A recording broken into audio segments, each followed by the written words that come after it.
So today we're going to learn how to program the wall switch receiver unit with the self-powered LevNet RF occupancy sensor.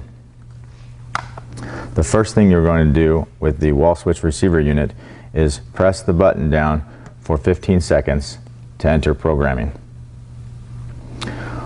At the 15-second mark, the LED will change from green to amber.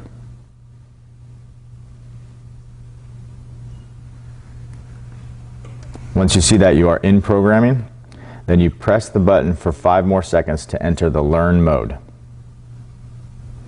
The LED will change from amber to red. Once you're in the learn mode, you go back to your occupancy sensor, you pull off the front cover, press the learn button, your LED will turn amber, your light will flash, and you have now successfully learned your occupancy sensor to the wall switch receiver unit.